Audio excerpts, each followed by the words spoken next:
Sudahkah alat dan perangkat telekomunikasi Anda terstandarisasi?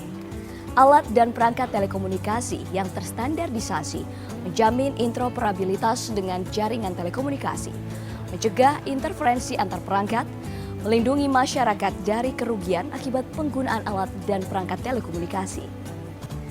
Dan berdasarkan Undang-Undang Nomor 36 Tahun 1999 tentang telekomunikasi, perangkat telekomunikasi yang diperdagangkan, dibuat, dirakit, dimasukkan, dan atau digunakan di wilayah Republik Indonesia wajib memperhatikan persyaratan teknis dan berdasarkan izin, sesuai dengan peraturan perundang-undangan yang berlaku.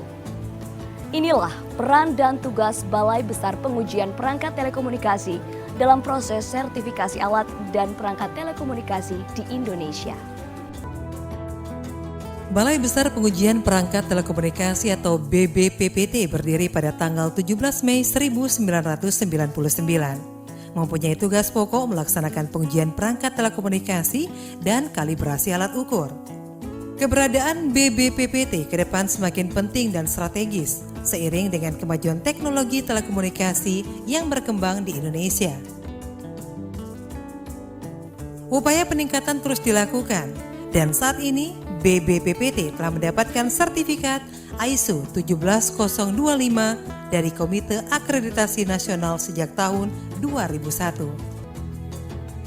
Balai Besar Pengujian Perangkat Telekomunikasi memiliki beberapa laboratorium, yakni Laboratorium Radio,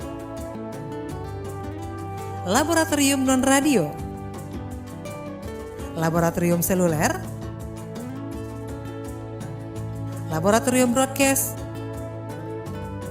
Laboratorium IMC, dan Laboratorium Kalibrasi.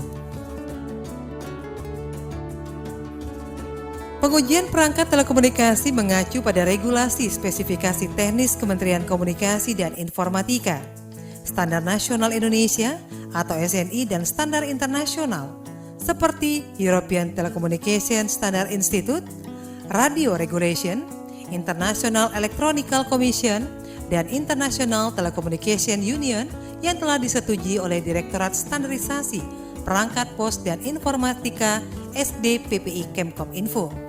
Dengan adanya pengujian ini, maka diharapkan akan mampu melindungi dan menjaga kualitas perangkat telekomunikasi, serta menjamin bahwa perangkat telekomunikasi yang beredar di Indonesia benar-benar sesuai dengan persyaratan teknis. Saat ini, proses pendaftaran dan pengunggahan dokumen sudah dilakukan secara online. Demikian pula sistem pembayarannya sudah host to host. Pemohon dapat mendaftar melalui tautan. Berikutnya, pemohon dipersilakan membawa alat dan perangkat ke BBPPT setelah melalui proses verifikasi dokumen dan fungsi. Laporan hasil uji di BBPPT diterbitkan dalam bentuk soft copy dalam rangka mendukung kelestarian lingkungan. Selain pengujian, BBPPT juga melakukan dan memberikan jasa kalibrasi untuk alat ukur BBPPT sendiri, balai dan atau loka monitoring seluruh Indonesia, serta keperluan industri telekomunikasi secara umum. Di masa depan, BBPPT akan terus berinovasi dalam rangka meningkatkan dan mengembangkan layanan pengujian perangkat telekomunikasi untuk pemenuhan syarat kesehatan dan keamanan manusia. Saya udah sesuai dengan prosedur, nggak ada yang kurang sih kalau menurut saya. Udah sesuai SOP 17 hari kerja, nggak ada kendala lain. Kalau saya ngerasa memang saya belum cukup lama ya, saya terus terang mulai 2016 ya. Tapi selama dari 2016 ke 2020 saya merasakan ada improvement gitu ya.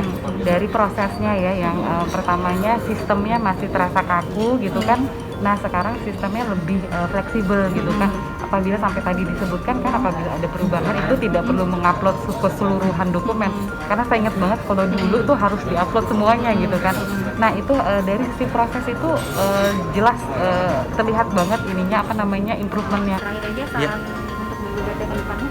Ya untuk kedepannya sih semoga diperbarui lagi, yang terutama kuota sih Mbak, ditambahin nggak cuma 30, karena kita bersaing dari puluhan perusahaan kayaknya agak susah kalau cuma 30 kuotanya. Kuota ya? Ya. Terima kasih Mas Andrea. Sama-sama.